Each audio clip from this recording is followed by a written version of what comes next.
Hi, this is Marc Cuniberti, financial columnist for the Union, host of Money Matters on KVMR FM.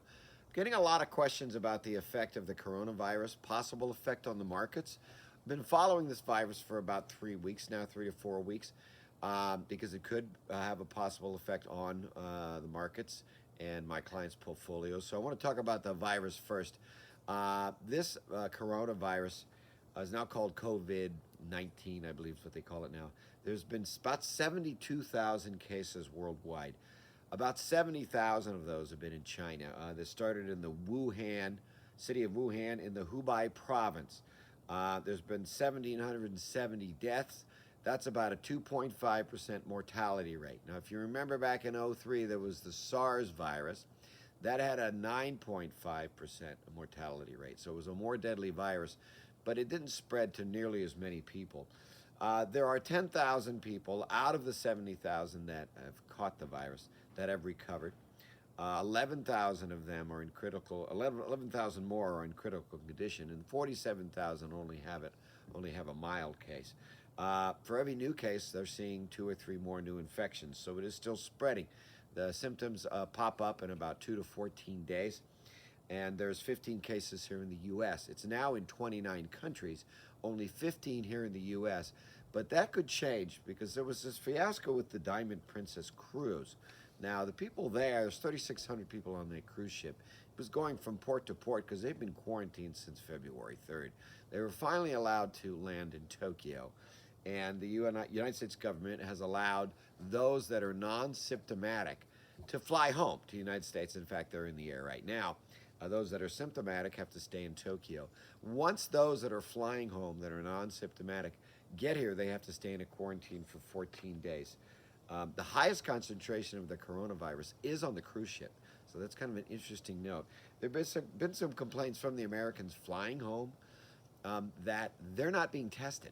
So where they're testing everybody on the passengers that are putting on the airplane, they're not being tested. They're just being brought home if they're not symptomatic. So they're complaining that, hey, we may be put on an airplane with people that are affected, but all of them are going to go on a 14-day quarantine. Like I said, there's 29 countries affected.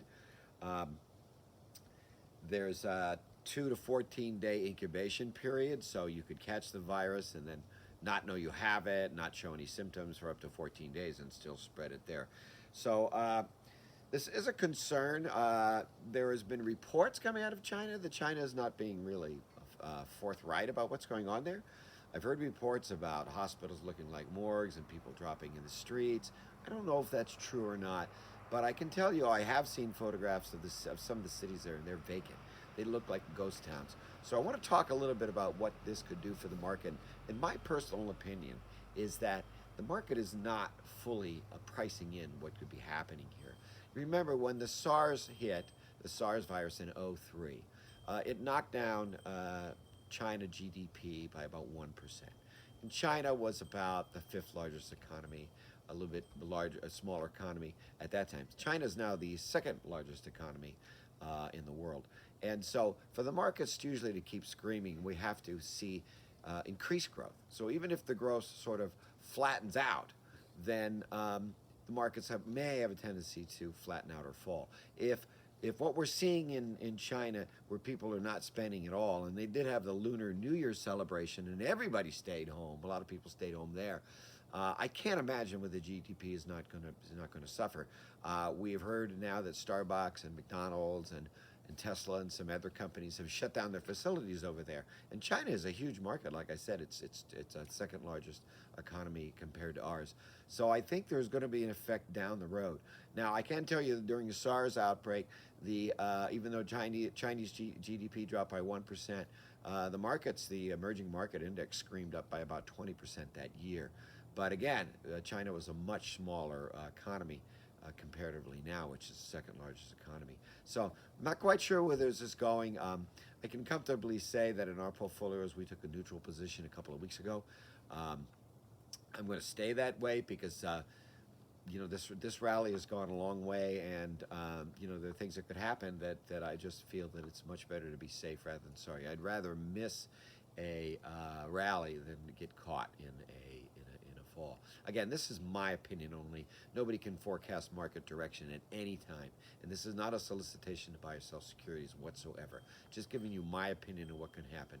So that's the update on the virus. Sunday, February 15th, about 3 p.m. You can send me an email if you like at news@moneymanagementradio.com. This is Marc Cuniberti, and we'll keep an eye on it for you, watching the market so you don't have to. All right, take care.